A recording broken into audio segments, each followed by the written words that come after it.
So, in one of my last videos, I made this quartz point, quartz arrowhead, quartz spear point, out of cobble that I found on a trail. I'm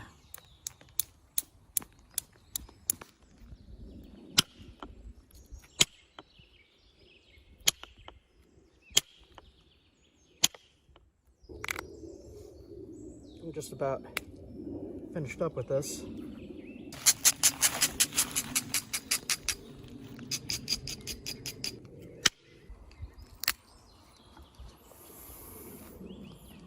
Looks good to me.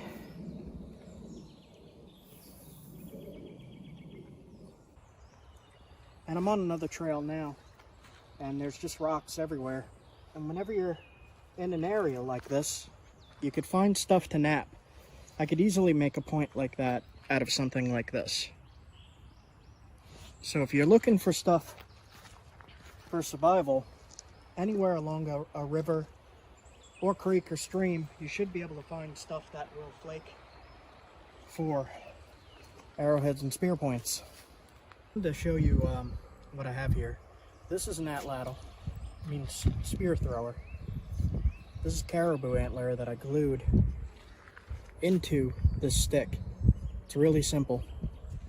This is a throwing dart,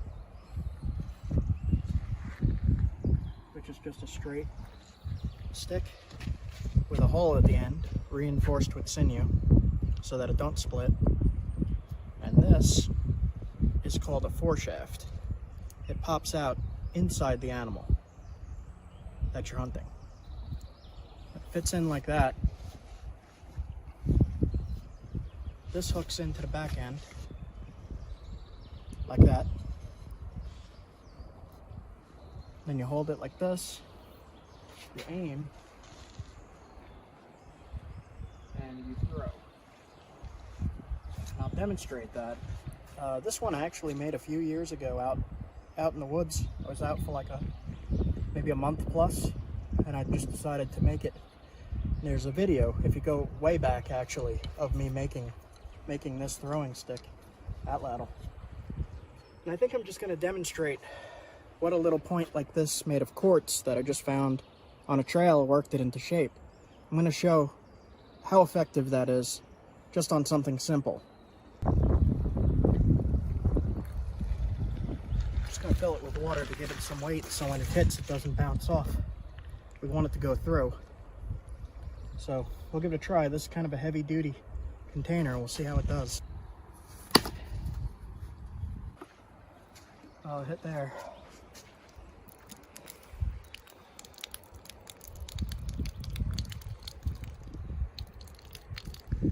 Alright, so point hit, no damage to the point, it's covered in sand.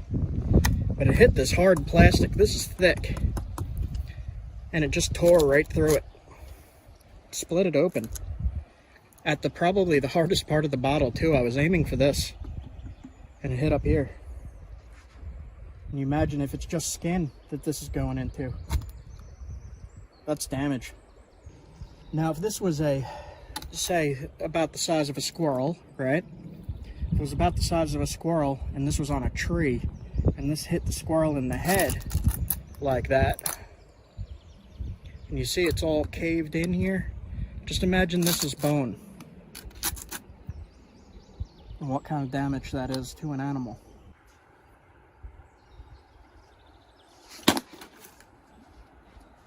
That one looked better.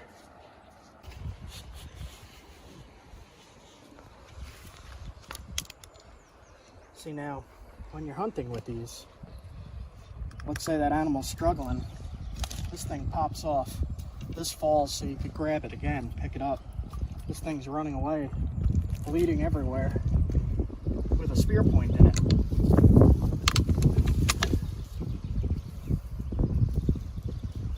I did some pretty good damage. That's a big wound. I'm gonna do one more test with this. It's wet and weakened. Like I said, it might come loose, but we're gonna throw it into the tree here just to see if it does any damage to the point at all. Minor, minor tip damage. It just took the sharp tip off. So I would just have to resharpen that, but it hit right there. Put a big gouge in there.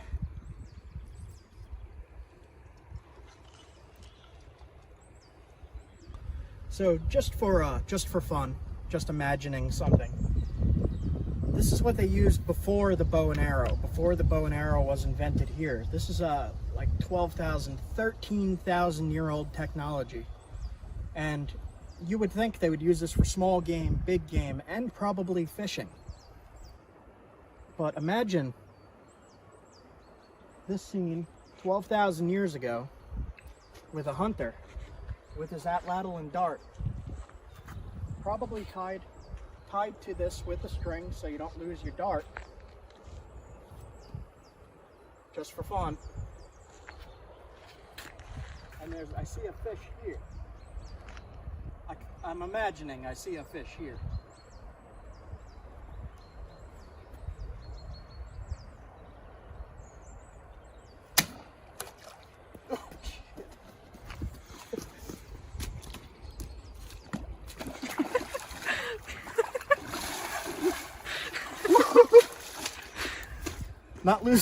Not losing that.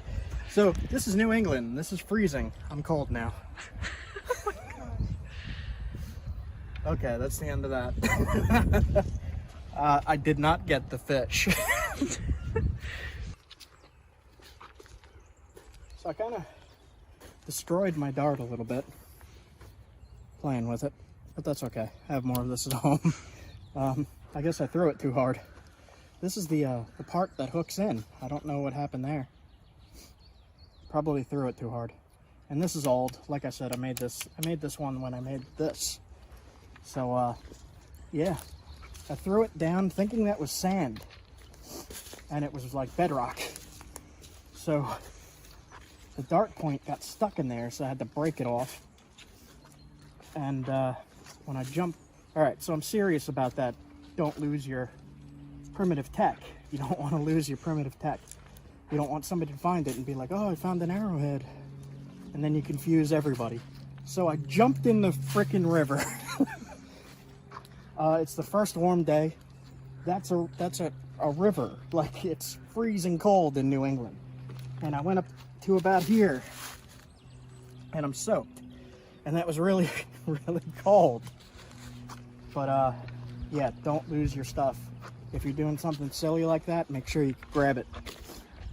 But right, the whole shoreline is bedrock. It looked like sand to me.